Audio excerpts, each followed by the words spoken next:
Okay, well, hey, North Park Church, this is Pastor Luke, with another episode of First Takes, in which I invite you into the first step of my sermon process, in which I simply sit with my text. We're not going to commentaries, we're not trying to develop a message right now. Right now, we are simply trying to interact with the text and get my mind around the text and get the text into my heart. This is the starting point. And so, like we've been doing, Psalm 131 is our passage for this upcoming Sunday. And so here we have it. And let me go ahead and read Psalm 131, a song of ascents of David. Verse 1. O Lord, my heart is not lifted up. My eyes are not raised too high. I do not occupy myself with things too great and too marvelous for me. But I have calmed and quieted my soul.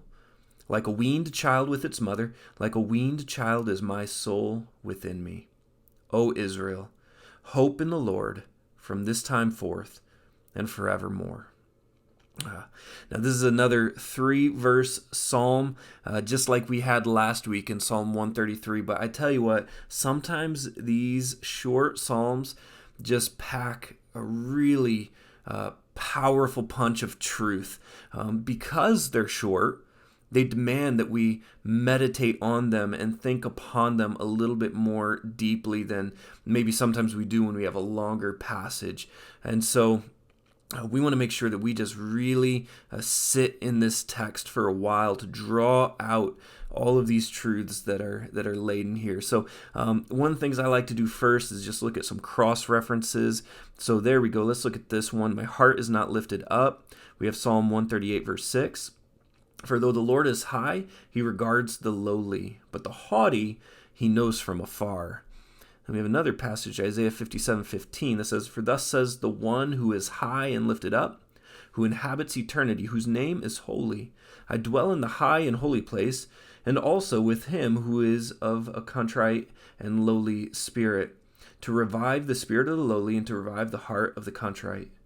Okay, so two things I'm just seeing here straight out the gates is the Lord does not look favorably upon the haughty and those who are arrogant, but he does regard the lowly, and we see that the Lord is the one who is high and lifted up. He's the one who deserves to be elevated.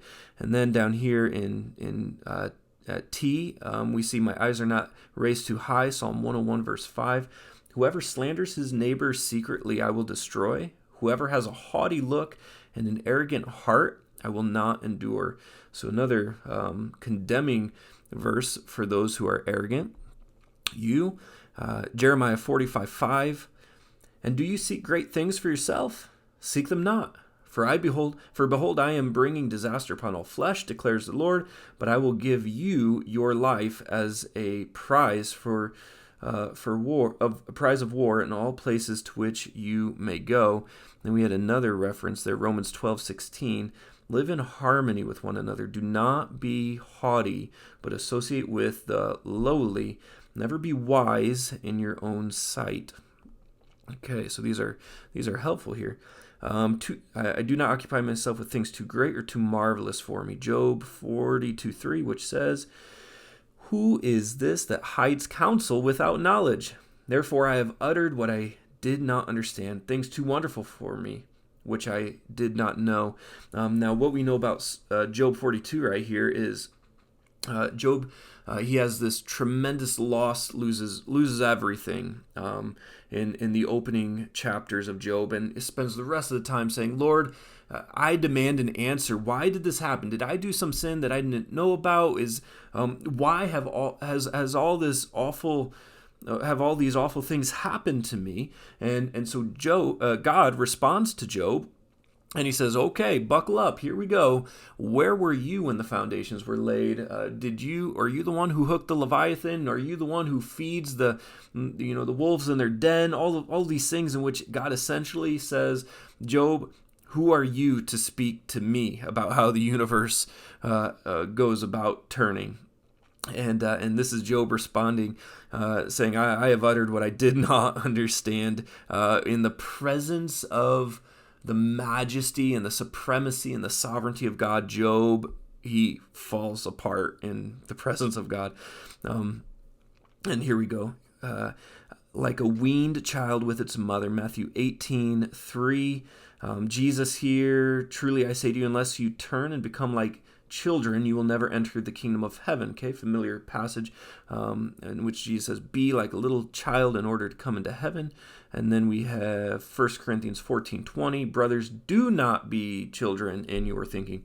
Be infants in evil, but in your thinking be mature. So that seems like a little bit of an apparent contradiction between what Jesus says, be like a child, and what Paul says, do not be like children. And so we're going to have to interact with both, resolve that tension, and find out how both of those verses speak into what David is saying here about a weaned child with its mother. So that's a little bit of the study that we'll have to do in step 2 of this whole process. And then here we go. Last one, O Israel, hope in the Lord, Psalm 130, verse 7. O Israel, hope in the Lord, for with the Lord there is steadfast love. With him is plentiful redemption. So there we go. That's our passage. There's some cross-references. Now let's go ahead and start to interact with our passage here. So just something that is always helpful for me is just to remember our context. So this is a song of ascents, and now we've been in the series, so I know you already know it, which means one of the songs that the pilgrims sang on journey to worship at Jerusalem. So this was a hymn. This was a travel hymn for God's people as they ascended up Mount Zion to Jerusalem to give, to participate in the festivals and the ceremonies in Jerusalem. So a hymn song in preparation for worship. And then let me come over here, and this is one of the songs of ascents are Psalm 120 to 134, and this one in particular is from David. And so what do I know of David? A king of Israel. Now, this is pretty elementary stuff, but it's good to just keep it on the forefront of your mind, because when you say it out loud and when you write it down and you articulate it afresh, then you've got those realities right in front of you as you start to look at the passage, and it kind of helps connections come about. Because of that, he is most powerful man in the nation. He had a lot of victories, had a lot of military victories, a lot of success for the nation. What else about David? He was ambitious. We know that he had ambition to build the temple, the house of the Ark of the Covenant. Now God said, you are a man of war, so that's not going to be you, David, who builds it. It'll be your son who builds it, but not you. But we at least see that David had that lofty ambition to build the temple for God, and that wasn't a bad ambition at all. It was a good desire to have that permanent dwelling for the Ark of the Covenant. But we just, again, that's just on the forefront of our minds, and I just think it's more about David with all this. So ambition is really something that we see kind of going on right here. Let's start to turn to the text in verse 1 here, and I'm gonna just switch to a green. O Lord, my heart. Oh, that's the wrong one. I want to do this. My heart is not lifted up. My eyes are not raised too high. You know what is popping into my head right now?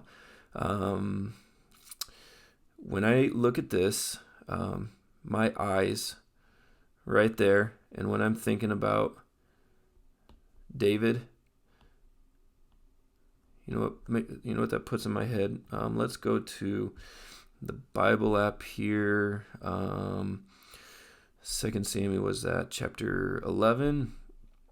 There we go. Okay, David and Bathsheba. Okay, and I'm going to take a quick screenshot that's going to let me annotate my image here. And it happened, where's it at here? He rose from the couch and was walking on the roof of the king's house, that he saw on the roof a woman bathing. And so he saw where our eyes are. All right, so eyes, important. Okay. I'm going to save that. And you know what? Thinking of just eyes and where eyes are located, let's go to Genesis 3. The temptation passage here. Satan tempting Adam and Eve. Where's it at?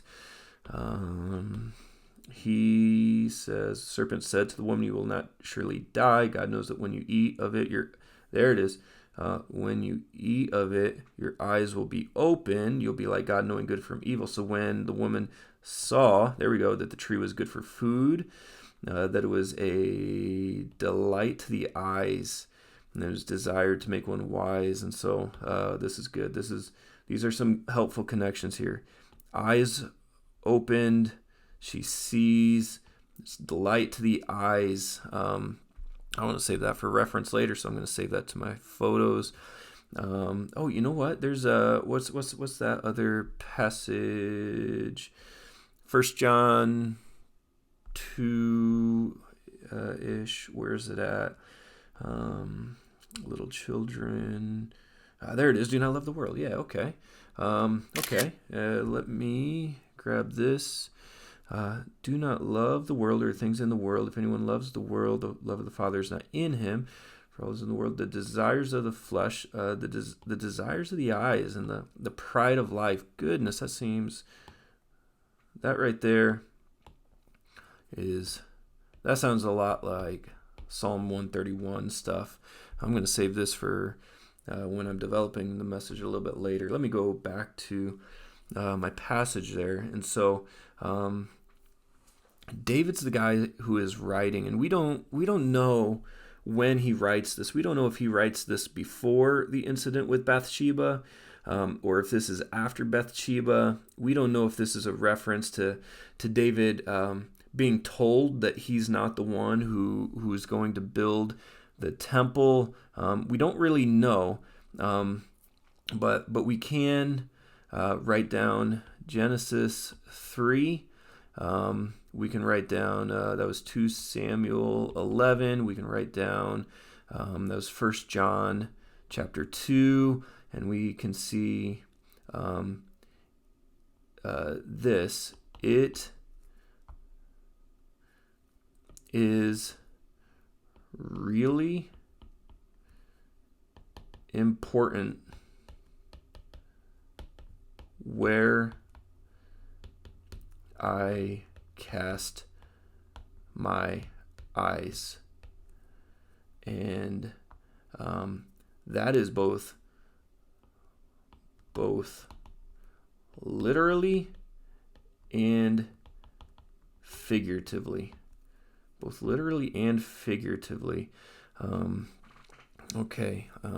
They should not be lifted up. They should not be raised too high. When we elevate our eyes, I'm going to make another note over here. It is not good when we lift our eyes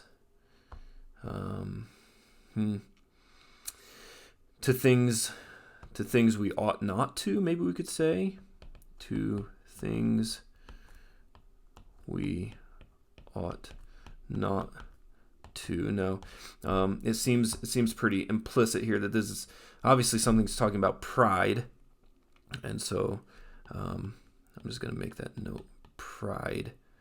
Okay. Now another deal here is this is Hebrew poetry, which works in couplets and parallelism. And so how that works is you have line 1 right here, and then you have line 2 right here.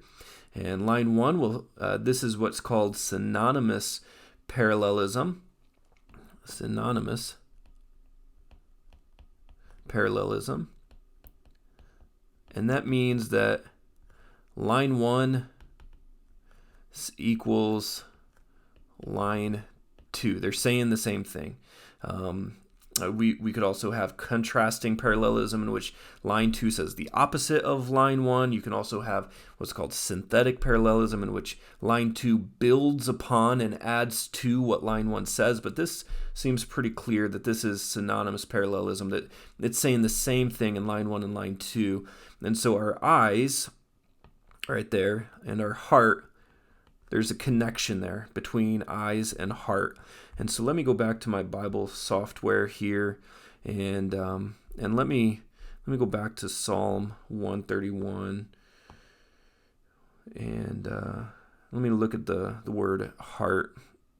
The Hebrew word for heart is lev, and let's see, make sure we're right. Yep, it's the word lev, and I want to go ahead and do a little study on that. Okay, taking a second to come up here every now and then. Technology needs to take a breath. Okay, so lev, you'll see it up there, L-E-B. It's a soft B that makes a V sound.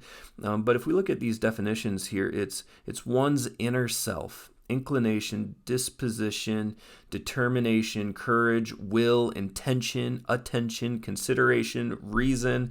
Down here, another definition, Bible Dictionary says heart, mind, character, disposition, inclination, loyalty, concern, determination, courage, morale, intention, purpose, mind, attention, consideration, understanding. The Lexham Theological Workbook says heart, mind, self, inner person. So really, the heart, oftentimes when we think of heart today as just 21st century Americans, we often think of emotions, but really it's the heart. For the Hebrew, the ancient Hebrew, heart is the center of the self. It is where your mind and your will, where it all comes together as central. And so when it says that God wants us to love Him with all of our heart, it's with all that we are, with our will, with our volition. And so I think I see a connection here, in which I'm going to need a new spot to write. Let me just say this here. We're going to take that, and then we'll come right here, and this is where we'll write. We're running out of space already. That where my eyes are, where my eyes are fixed, my heart is fixed. Okay, now I'm writing this out, and I'm writing it to interact with the text, but I am telling you what, I think that's going to find its way into the sermon when we get to that part. The things that we are staring at is the things that our heart is probably treasuring, and what our wills are longing after and pursuing. As they say in pastoral ministry, that'll preach, I think. And so we're going to come back to that. Okay. I do not occupy myself with things too great and too marvelous for me. So what do I just see straight out the gates is I see too great and too marvelous. And I'm going to just circle this. And what I want to ask the question is, this seems to indicate excess. We are not to be, and I'm just kind of thinking out loud, not a call to be so how should we say, lowly in parentheses, that we are ineffective,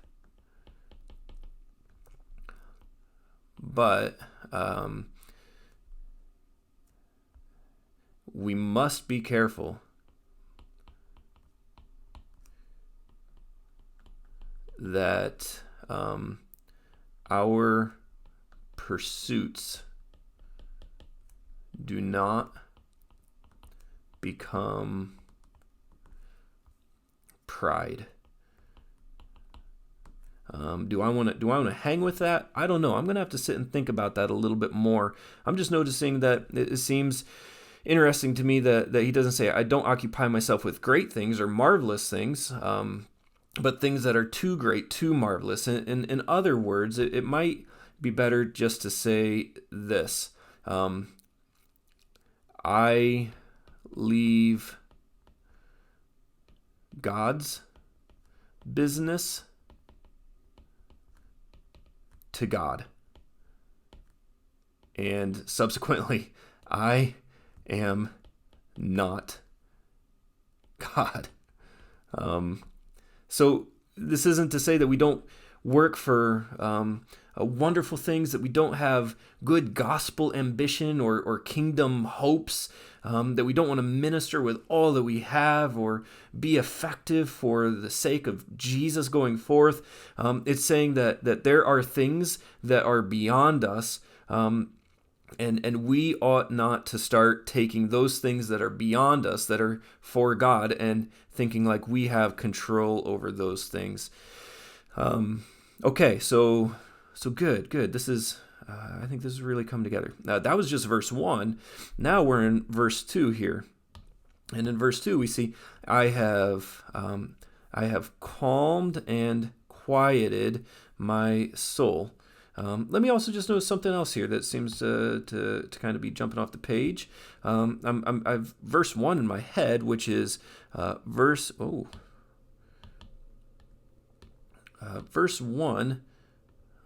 Okay, verse 1 is an act of resistance. I do not. And verse 2 right here is an act of volition, an act of the mind, an act of the soul, an act of embrace. I have, or I do. This is what I do. I do not occupy myself with things too great, too marvelous for me. What I do is I calm and quiet my soul. Like a weaned child with its mother, like a weaned child is my soul within me. Okay, so we saw heart. Let's take a peek at the word soul. Usually that's the Hebrew word nephesh. And but I'm going to go, and again, I always just like to double check because I'm not a Hebrew scholar. I did some Hebrew work, but I am no scholar with it. So let's highlight that. It is indeed nephesh, and let's study that word and see what we get here. Okay, so throat, literally it's the throat or the neck. It's the breath, the living being, people, personality, the life, the soul, the essence. Okay, good. So that's the soul. So between heart and soul, this is talking about the innermost person. Why struggling here to get this? So I'm just going to make a quick connection here. I just want to make this note. Heart and soul, the innermost being.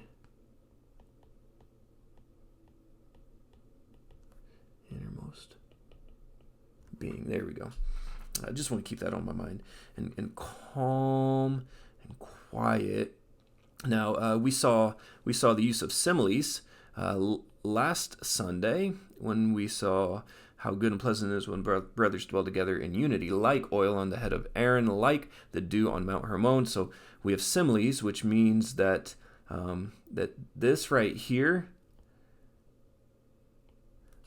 illustrates the truth.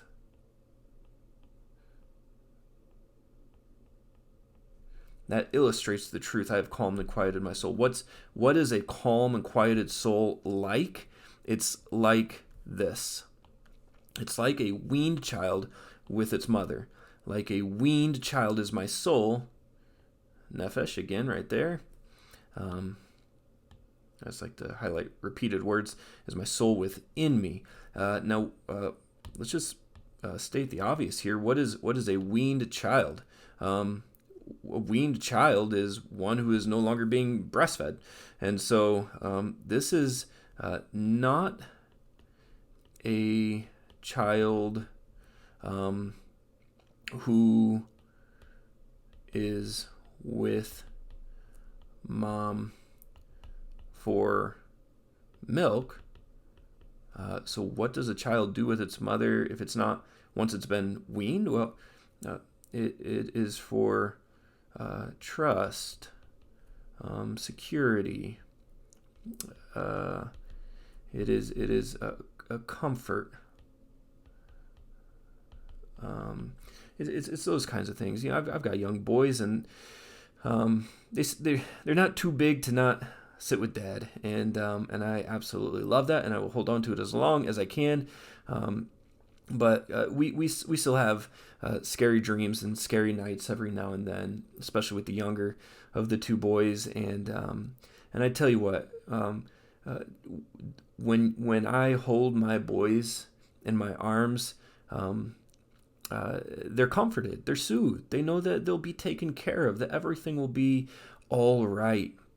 And you know what? I'm just wondering if this right here, if this plays into what Paul was after in 1 Corinthians 14. And so I'm going to investigate that. Is this what Paul is after when he says to mature beyond infancy? Don't stay dependent on milk, but to mature. Is that like the weaned child? I don't quite know right now, but these are thoughts in my head.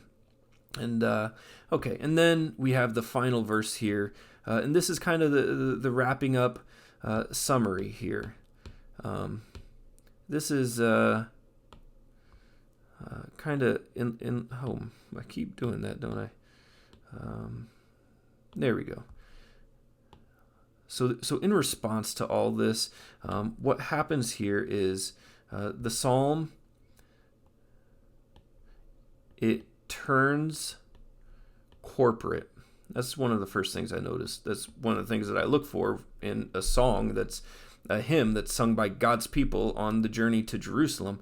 It turns corporate. It was not originally corporate. It was originally first person singular right there, I. But now there's this exhortation. It's almost like I've learned this lesson to not look too high in a lofty, arrogant, proud way, but to trust in God. And so it's almost like this exhortation to the people, almost an exhortation to the congregation to hope. An exhortation to hope. And what do we know about hope is hope is future and built on trust. And then there's that from this time forth and forevermore. So this is a begin now and don't and don't ever stop hoping. All right. That's good. That's good. Okay, so there's our passage. There's our rough overview of this psalm. Short, but I tell you what, I'm just looking at this and I'm thinking this is power packed. There's a lot in here, and I'm excited to preach it. I don't know how the Lord will lead me to craft this into a sermon for North Park Community Church. But I tell you what, He's faithful. He always does. He loves His people. And so he supplies us with the word, and just in the way that we need it. And so I'm really excited for this. And so hopefully this gets you excited about this passage as well. Be praying for it. Be praying for me, please, please, please. And I look forward to being with you this upcoming Sunday. God bless, church.